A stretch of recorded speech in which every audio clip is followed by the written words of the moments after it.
ఈ నెల 27వ తేదీన వరంగల్లో నిర్వహించబోయే బీఆర్ఎస్ పార్టీ రజతోత్సవ సభను విజయవంతం చేయాలని కోరుతూ మాజీ ఎమ్మెల్యే బల్కసుమన్ స్థానిక బీఆర్ఎస్ కార్యకర్తలతో కలిసి మందమారి బస్టాండ్ నుండి పాలచెట్టు వరకు బైక్ ర్యాలీ నిర్వహించారు.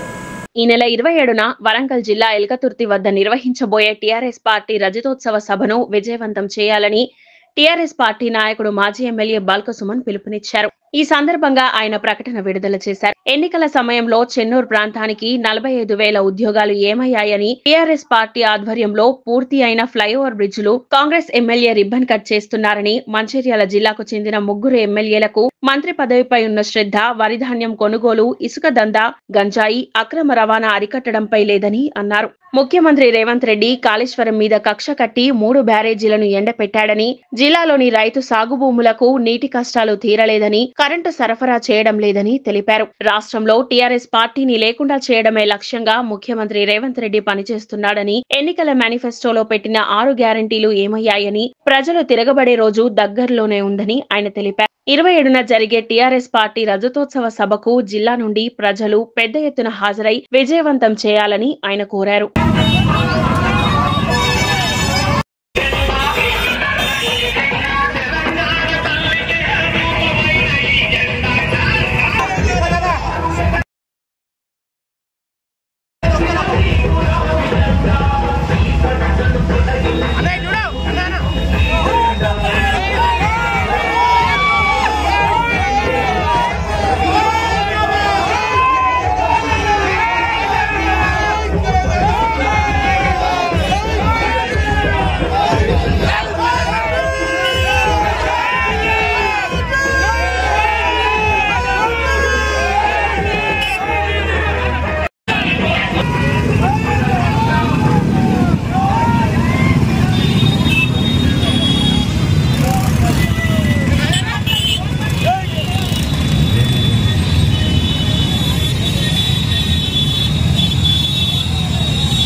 ప్రభుత్వానికి వ్యతిరేకంగా పెద్ద ఎత్తున భవిష్యత్తులో ఆందోళన కార్యక్రమాలు చేపడదాం.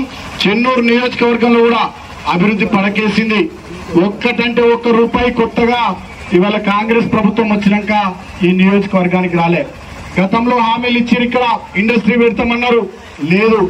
45,000 ఉద్యోగాలు ఇస్తామన్నారు, లేవు. అగ్రికల్చర్ యూనివర్సిటీ తెస్తామన్నారు, తేలే. మైనింగ్ కళాశాల పెడతామన్నారు, పెట్టలే. సింగరేణి కార్మికుడు ఇల్లు కట్టుకుంటే 15 లక్షలతోని ఇల్లు కట్టుకోవడానికి డబ్బులు ఇస్తామన్నారు, ₹1,00,000 కూడా ఇయ్యలే. ఇందిరమ్మ ఇల్లు కట్టుకుంటే 5 లక్షల రూపాయలు ఇస్తామన్నారు, ఒక్క ఇందిరమ్మ ఇల్లు ఇయ్యలే. మనం కట్టిన కేసీఆర్ డబుల్ బెడ్రూమ్ ఇల్లే అవి పూర్తయినా ఇంకా పంచుతలేరు. అదే విధంగా ఇవాళ ఈ నియోజకవర్గంలో గతంలో కేసీఆర్ గారి నాయకత్వంలో, కేటీఆర్ గారి నాయకత్వంలో మనం ఇదే మున్సిపాలిటీలో TUFIDC నిధులు తెచ్చినాం, DMFT నిధులు తెచ్చినాం, SDF నిధులు తెచ్చినాం. గ్రామాలకు కూడా ఆ నిధుల్ని మాడిఫై చేసి వాళ్ళేదో కొత్తగా నిధులు తెచ్చినట్టు కొబ్బరికాయలు కొడుతున్నారు తప్ప ఇవాళ ఛాలెంజ్ చేసి అడుగుతా ఉన్న ఒక్కటంటే ఒక్క రూపాయి రేవంత్ రెడ్డి ముఖ్యమంత్రి కానీ ఇక్కడ ఎమ్మెల్యే కానీ ఈ మన నియోజకవర్గానికి తెచ్చింది లేదు. మనం కట్టిన ఫ్లైఓవర్ కు రిబ్బన్ కత్తిరించారు మందవారిలా, మనం కట్టిన ఫ్లైఓవర్ రామకృష్ణపూర్ లో రిబ్బన్ కత్తిరించారు, మనం పెట్టిన సబ్ స్టేషన్ 1,33,00,000 చెన్నూరులో రిబ్బన్ కత్తిరించారు, మనం పెట్టిన మహిళా భవనాలు క్యాన్సల్ చేసిర్రు, మనం పెట్టిన గ్రంథాలయాలు క్యాన్సల్ చేసిర్రు, మనం పెట్టిన ప్రతి పని క్యాన్సల్ చేసి ఇవల్ల వాళ్ళు ఒక రకమైనటువంటి ఆనందం పొందుతూ ఉన్నారు. నేను నియోజకవర్గ ప్రజల్ని, సింగరేణి కార్మిక బిడ్డల్ని ఆలోచించమని కోరుతా ఉన్నా. అసెంబ్లీ ఎన్నికలకు ముందు గ్యారెంటీలు అన్నారు, సంతకాలు పెట్టిర్రు, దేవుళ్ళ మీద ఒట్లు పెట్టి ఇల్లు కుటుంబాలు తిరిగిర్రు, కంపెనీలు ఉద్యోగులతో సహా దించిర్రు, వాళ్ళ మీడియా ఛానల్ పేపర్ వాళ్ళని దించి ఇల్లు తిరిగి ఇవాళ అధికారంలోకి వచ్చినాక ఈ సంవత్సరంన్నర కాలంలో ఏం చేస్తలేరు, నియోజకవర్గాన్ని పట్టించుకుంటలేరు. మరి ఏం చేస్తా ఉన్నారు? మంత్రి పదవి కోసం పైరవి చేస్తా ఉన్నారు. ప్రజల్ని, నియోజకవర్గాన్ని గాలికి వదిలేసిర్రు. ఆనాడు మీరు చెప్పింది ఏంది? నియోజకవర్గంలో 45,000 మందికి ఉద్యోగాలు ఇప్పిస్తామంటే నమ్మిరు మా నిరుద్యోగులు.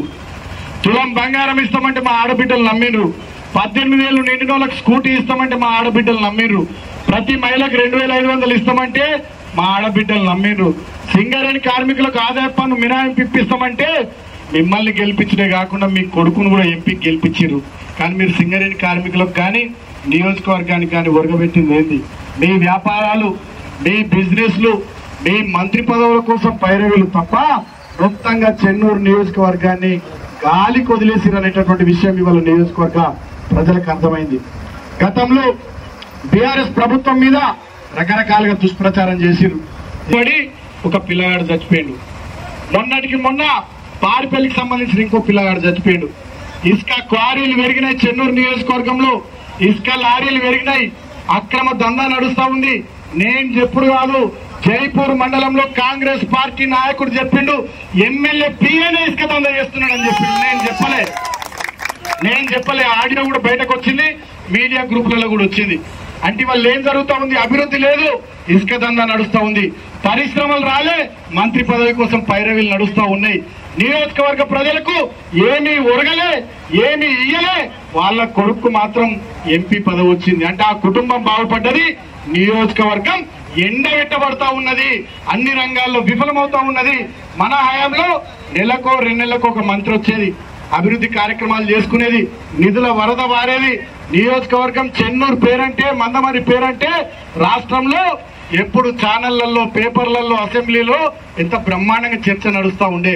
ఇవాళ ఇసిరేయబడ్డట్టు అయిపోయింది, ఊళ్ళకు పోయినట్టు అయిపోయింది మన పరిస్థితి. కాబట్టి ప్రజలారా, నియోజకవర్గంలో ఉండేటటువంటి మేధావులారా ఆలోచన చేయండి. ఇవాళ గెలిచినటువంటి వాళ్ళు వాళ్ళ కోసం పనిచేస్తున్నారా, ప్రజల కోసం, నియోజకవర్గం కోసం పనిచేస్తున్నారో ఒకసారి ఆలోచన చేయమని నేను కోరుతా ఉన్నా.